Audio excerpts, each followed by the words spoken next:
Hi friends, അസ്സലാമു അലൈക്കും. എല്ലാവർക്കും ഐഷ സ്ട്രീം വേൾഡിൻ്റെ പുതിയൊരു വീഡിയോയിലേക്ക് സ്വാഗതം. ഇന്ന് നമ്മൾ തയ്യാറാക്കിയെടുക്കുന്നത് വളരെ ടേസ്റ്റി ആയിട്ടുള്ള ഒരു തട്ടുകട സ്റ്റൈൽ കോളിഫ്ലവർ 65 ആണ്. ഇത് നമുക്ക് 4 മണി ചായൻ്റെ കൂടെ സ്നാക്സ് ആയിട്ടോ അല്ലാന്നുണ്ടെങ്കിൽ നമുക്ക് ഇഷ്ടമുള്ള എന്തിൻ്റെ കൂടെയും ഫ്രൈഡ് റൈസിൻ്റെ കൂടെയോ ഗീ റൈസിൻ്റെ കൂടെയോ ബ്രേക്ക്ഫാസ്റ്റിൻ്റെ കൂടെയോ ഒക്കെ സൈഡ് ഡിഷായിട്ട് കഴിക്കാൻ പറ്റിയ നല്ലൊരു കോളിഫ്ലവർ ഫ്രൈ ആണിത്. അപ്പോൾ നിങ്ങൾ വീഡിയോ സ്കിപ്പ് ചെയ്യാതെ മുഴുവനായിട്ടും കണ്ടു നോക്കൂട്ടോ. എന്നിട്ട് നമ്മുടെ വീഡിയോ നിങ്ങൾക്ക് ഇഷ്ടമാവുകയാണെങ്കിൽ ലൈക്ക് ചെയ്യുകയും നിങ്ങളുടെ ഫ്രണ്ട്സിനും ഫാമിലിയിലേക്കൊക്കെ ഒന്ന് ഷെയർ ചെയ്ത് കൊടുക്കുകയും അതുപോലെ ചാനൽ സബ്സ്ക്രൈബ് ചെയ്യാതെ ആരെങ്കിലും കാണുന്നവരുണ്ടെങ്കിൽ സബ്സ്ക്രൈബ് ചെയ്ത് സപ്പോർട്ട് ചെയ്യാനൊന്നും മറന്നു പോകരുത് കേട്ടോ. അപ്പോൾ നമുക്ക് നോക്കാം തട്ടുകട സ്റ്റൈൽ കോളിഫ്ലവർ 65 എങ്ങനെയാണ് തയ്യാറാക്കിയെടുക്കുന്നതെന്ന്.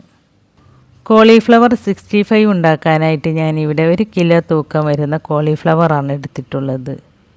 നമുക്ക് ഈ കോളിഫ്ലവർ നമുക്കിഷ്ടമുള്ള രീതിയിൽ കട്ട് ചെയ്തെടുക്കാവുന്നതാണ്. ഒരുപാട് വലിയ പീസായിട്ട് ഇത് കട്ട് ചെയ്തെടുക്കരുത് കേട്ടോ. നമ്മളിത് ചെറിയൊരു ക്രിസ്പ്നെസ്സോട് കൂടിയിട്ടാണ് ഫ്രൈ ചെയ്തെടുക്കുന്നത്. അപ്പോൾ നമ്മളിത് വലിയ പീസായിട്ട് കട്ട് ചെയ്തെടുത്താൽ നമ്മൾ ഉദ്ദേശിക്കുന്ന രീതിയിൽ ക്രിസ്പിയാക്കി എടുക്കാൻ പറ്റില്ല. അപ്പോൾ ഇത് ഒരുപാട് വലിയ പീസായിട്ടുമല്ല, എന്നാൽ തീരെ ചെറുതായിട്ടുമല്ല. ഞാൻ ഈ കട്ട് ചെയ്തെടുക്കുന്ന രീതിയിൽ കട്ട് ചെയ്തെടുക്കുക കേട്ടോ. അപ്പോൾ ഞാനിതിവിടെ ഈ ഒരു വലിപ്പത്തിലാണ് കേട്ടോ കട്ട് ചെയ്തെടുത്തിട്ടുള്ളത്. ഇനി കട്ട് ചെയ്തെടുത്ത കോളിഫ്ലവർ ആദ്യം ചൂടുവെള്ളത്തിൽ 1 മിനിറ്റ് ഒന്ന് ഇട്ട് വെക്കുക. കോളിഫ്ലവറിൽ പുഴുവും പ്രാണിയൊക്കെ ഉണ്ടാകും. അതൊക്കെ ഒന്ന് പോവാൻ വേണ്ടിയിട്ടാണ് നമ്മൾ ആദ്യം ഇത് കുറച്ച് നേരം ചൂടുവെള്ളത്തിലൊന്ന് ഇട്ട് വെക്കുന്നത്. 1 മിനിറ്റിന് ശേഷം ഇത് 2-3 വെള്ളത്തിൽ നന്നായിട്ടൊന്ന് കഴുകിയെടുക്കുക. ഇനി ഒരു പാനിൽ കുറച്ച് വെള്ളം തിളപ്പിച്ചെടുക്കുക.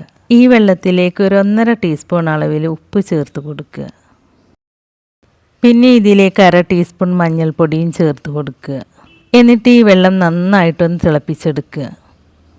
വെള്ളം നന്നായിട്ട് തിളച്ച് വന്നതിന് ശേഷം നമ്മൾ കഴുകി വൃത്തിയാക്കി എടുത്ത് വെച്ച കോളിഫ്ലവർ ഇതിലേക്ക് ചേർത്ത് കൊടുക്കുക. കോളിഫ്ലവർ ഇട്ട് കൊടുത്തതിന് ശേഷം ഇതുപോലെ ഒന്ന് ഇളക്കി കൊടുക്കുക. എന്നിട്ടിത് 1 മിനിറ്റ് നേരം അടച്ച് വെച്ചിട്ട് നല്ലതുപോലെ ഒന്ന് തിളപ്പിച്ചെടുക്കുക. ഇത് കുറേ സമയം വെച്ചിട്ട് നന്നായിട്ട് വേവിച്ചെടുക്കരുത് കേട്ടോ. ഇത് ഒരേ 1 മിനിറ്റ് മാത്രം അടച്ച് വെച്ചിട്ട് വേവിച്ചെടുത്താൽ മതി. ഇതിപ്പോൾ അടച്ച് വെച്ചിട്ട് 1 മിനിറ്റ് ആയിട്ടുണ്ട്. അപ്പോൾ ഇത്രയും മതി. ഇനി നമുക്ക് ഫ്ലെയിം ഓഫാക്കി കൊടുക്കാം. എന്നിട്ടൊരു സ്ട്രെയിനർ കൊണ്ട് ഈ കോളിഫ്ലവർ ഈ വെള്ളത്തിൽ നിന്നും കോരിയെടുക്കുക. ഇപ്പോൾ ഞാൻ ഈ കോളിഫ്ലവർ വെള്ളത്തിൽ നിന്നും കോരിയെടുത്തിട്ട് വെള്ളം വാർന്നു പോകാനായിട്ട് ഒരു അരിപ്പ പാത്രത്തിലിട്ട് വെച്ചിട്ടുണ്ട്. ഇനി നമുക്കിതിലേക്ക് ഒരു മസാല റെഡിയാക്കി എടുക്കണം. അതിനായിട്ടൊരു ബൗളിലേക്ക് 1.5 ടേബിൾ സ്പൂൺ കശ്മീരി മുളക് പൊടിയാണ് ചേർത്ത് കൊടുക്കുന്നത്. പിന്നെ 1/2 ടീസ്പൂൺ മഞ്ഞൾപ്പൊടി ചേർത്ത് കൊടുക്കുക. പിന്നെ 1/4 ടീസ്പൂൺ എരിവുള്ള മുളക് പൊടിയാണ് ചേർത്ത് കൊടുക്കുന്നത്.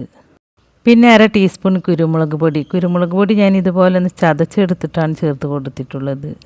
പിന്നെ 1/2 ടീസ്പൂൺ വലിയ ജീരകം, അതായത് പെരുംജീരകം പൊടിച്ചതാണ് ചേർത്ത് കൊടുക്കുന്നത്. പിന്നെ ഒരു 1/2 ടീസ്പൂണിൻ്റെ അടുത്ത് ഗരം മസാല പൗഡർ ചേർത്ത് കൊടുക്കുക. പിന്നെ ഒരു പിഞ്ച് കായപ്പൊടി ചേർത്ത് കൊടുക്കുക. കായത്തിൻ്റെ ഫ്ലേവർ മുന്നിട്ട് നിൽക്കാതെ ഒരല്പം മാത്രം ചേർത്ത് കൊടുത്താൽ മതി കേട്ടോ. പിന്നെ ഒരു മീഡിയം സൈസിലുള്ള നാരങ്ങയുടെ നീരാണ് ചേർത്ത് കൊടുക്കുന്നത്. ഞാനിപ്പോൾ ഇതിലേക്ക് 1 ചേർത്ത് കൊടുത്തിട്ടുള്ളത്. ഇനി നിങ്ങൾക്കിത് ലാസ്റ്റ് പുളി നോക്കിയിട്ട് പുളി ഇല്ലെങ്കിൽ അപ്പോൾ അതിനനുസരിച്ച് ചേർത്ത് കൊടുക്കുക കേട്ടോ. പിന്നെ ഇതിലേക്ക് 1 ടേബിൾ സ്പൂൺ ഇഞ്ചി വെളുത്തുള്ളി പേസ്റ്റ് ചേർത്ത് കൊടുക്കുക. പിന്നെ ഞാൻ ഇതിലേക്ക് 1 കോഴിമുട്ട ചേർത്ത് കൊടുക്കുന്നുണ്ട്. ഇനി നിങ്ങൾ കോഴിമുട്ട കഴിക്കാത്തവരാണെങ്കിൽ അത് ചേർത്ത് കൊടുക്കേണ്ട കേട്ടോ. ചേർത്ത് കൊടുത്താൽ നല്ലൊരു ടേസ്റ്റുമാണ്. ഫ്രൈ ചെയ്തെടുത്താൽ നല്ല ഫ്ലഫി ആയിട്ട് കിട്ടുകയും ചെയ്യും. പിന്നെ ഇതിലേക്ക് ആവശ്യമായ ഉപ്പും ചേർത്ത് കൊടുത്തിട്ട് ഇതെല്ലാം കൂടി നന്നായിട്ടൊന്ന് മിക്സ് ചെയ്തെടുക്കുക. ഞാനിതിലേക്ക് ഒരല്പം വെള്ളം ചേർത്ത് കൊടുത്തിട്ടാണ് കേട്ടോ ഇത് മിക്സ് ചെയ്തെടുക്കുന്നത്. ഇപ്പം ഞാനിത് നല്ല പോലെ ഒന്ന് മിക്സ് ചെയ്തെടുത്തിട്ടുണ്ട്. ഇനി ഇതിലേക്ക് 1/4 കപ്പ് കടലമാവാണ് ചേർത്ത് കൊടുക്കുന്നത്. പിന്നെ 1/2 കപ്പ് കോൺഫ്ലോറും ചേർത്ത് കൊടുക്കുക. ഈ കോൺഫ്ലോറിന് പകരം നമുക്കിതിലേക്ക് മൈദാമാവും ചേർത്ത് കൊടുക്കാവുന്നതാണ്. നിങ്ങളിതിലേക്ക് മൈദമാവാണ് ചേർത്ത് കൊടുക്കുന്നതെങ്കിൽ ഈ 1/2 കപ്പിൻ്റെ പകുതി അളവിൽ മൈദമാവും ബാക്കി പകുതി അരിപ്പൊടിയും ചേർത്ത് കൊടുക്കുക കേട്ടോ. ഇതിലേക്ക് കുറച്ച് വെള്ളം കൂടി ചേർത്ത് കൊടുത്തിട്ട് ചെറിയൊരു തിക്ക് ബാറ്ററായിട്ട് ഇത് റെഡിയാക്കി എടുക്കുക.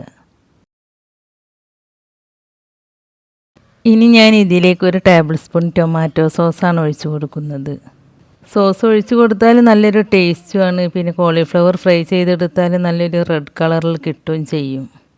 ഇപ്പം ഞാൻ ഈ മസാലക്കൂട്ട് നല്ല രീതിയിൽ മിക്സ് ചെയ്തെടുത്തിട്ടുണ്ട്. ഇത് ഒരുപാട് തിക്കായിട്ടല്ല, എന്നാൽ ഒരുപാട് ലൂസായിട്ടല്ല, ഈ ഒരു കൺസിസ്റ്റൻസിയിലാണ് കേട്ടോ നമ്മുടെ ബാറ്ററി ഇരിക്കേണ്ടത്. ഇനി ഇതിൽ ഉപ്പും പുളിയും എരിവൊക്കെ ഉണ്ടോ എന്നൊന്ന് ചെക്ക് ചെയ്ത് നോക്കുക. എന്തെങ്കിലും കുറവുണ്ടെങ്കിൽ അത് ഈ സമയത്ത് ചേർത്ത് കൊടുക്കണം കേട്ടോ. എനിക്കിപ്പോൾ ഇതിലെല്ലാം കറക്റ്റാണ്. ഇനി നമ്മൾ നേരത്തെ വേവിച്ച് വെള്ളം വാരാനായിട്ട് വെച്ചിരുന്ന നമ്മുടെ കോളിഫ്ലവർ ഇതിലേക്ക് ചേർത്ത് കൊടുക്കുക. കോളിഫ്ലവർ ചേർത്ത് കൊടുത്തതിന് ശേഷം കൈകൊണ്ട് ഇതെല്ലാം കൂടി നന്നായിട്ടൊന്ന് യോജിപ്പിച്ചെടുക്കുക. ഈ ബാറ്റർ കോളിഫ്ലവറിൽ നല്ലതുപോലെ കോട്ടാവുന്നത് വരെ നന്നായിട്ടൊന്ന് മിക്സ് ചെയ്തെടുക്കണം കേട്ടോ. ഇപ്പം ഞാനിത് നല്ലതുപോലെ ഒന്ന് മിക്സ് ചെയ്തെടുത്തിട്ടുണ്ട്. കണ്ടോ, ഇതുപോലെ കോളിഫ്ലവറിൽ നല്ലതുപോലെ ഈ ബാറ്റർ കോട്ടായി കിട്ടണം. അതുവരെ നല്ലതുപോലെ മിക്സ് ചെയ്തെടുക്കുക കേട്ടോ. ഇനി നമുക്ക് ഈ കോളിഫ്ലവറിൽ ഈ മസാലയൊക്കെ നന്നായിട്ട് പിടിക്കാൻ വേണ്ടിയിട്ട് അരമണിക്കൂർ റെസ്റ്റ് ചെയ്യാനായിട്ട് ഫ്രിഡ്ജിലേക്ക് വെക്കാം. അരമണിക്കൂറിന് ശേഷം ഞാനിത് ഫ്രിഡ്ജിൽ നിന്നും പുറത്തേക്ക് എടുത്തു വെച്ചിട്ടുണ്ട്. ഇനി നമുക്കിത് ഫ്രൈ ചെയ്തിട്ടെടുക്കാം. ഫ്രൈ ചെയ്യാനായിട്ട് ഞാനിവിടെ ഓയിൽ ചൂടാക്കി എടുത്തിട്ടുണ്ട്. ചൂടായി കിടക്കുന്ന എണ്ണയിലേക്ക് കോളിഫ്ലവർ ഓരോന്നായിട്ട് ഇതുപോലെ ഇട്ട് കൊടുക്കുക. എല്ലാം കൂടി ഒരുമിച്ച് അങ്ങോട്ട് ഇട്ട് കൊടുക്കരുത് കേട്ടോ, ഇതുപോലെ ഓരോന്നായിട്ട് തന്നെ ഇട്ട് കൊടുക്കണം കേട്ടോ. എന്നാലേ നമുക്ക് പരസ്പരം ഒട്ടിപ്പിടിക്കാതെ കിട്ടുള്ളൂ. കോളിഫ്ലവർ ഇട്ട് കൊടുത്തതിന് ശേഷം മീഡിയം ഫ്ലെയിമിലാക്കി വെക്കുക. എണ്ണയിലേക്ക് ഇട്ട് കൊടുത്തതിന് ശേഷം ഇത് 1 മിനിറ്റ് കഴിയാതെ ഇളക്കൊന്നും ചെയ്യരുത് കേട്ടോ. 1 മിനിറ്റ് ആവുന്നതിന് മുമ്പ് ഇളക്കിയാൽ കോളിഫ്ലവറിലെ മസാല കോട്ടിങ് അതിന്മേന്ന് വേറിട്ട് പോകും. 1 മിനിറ്റിന് ശേഷം ചെറുതായിട്ടൊന്ന് ഇളക്കി കൊടുക്കുക. ഇനി ഇതിലേക്ക് വെളുത്തുള്ളി ചെറുതായിട്ടൊന്ന് ചതച്ചെടുത്തതാണ് ചേർത്ത് കൊടുക്കുന്നത്.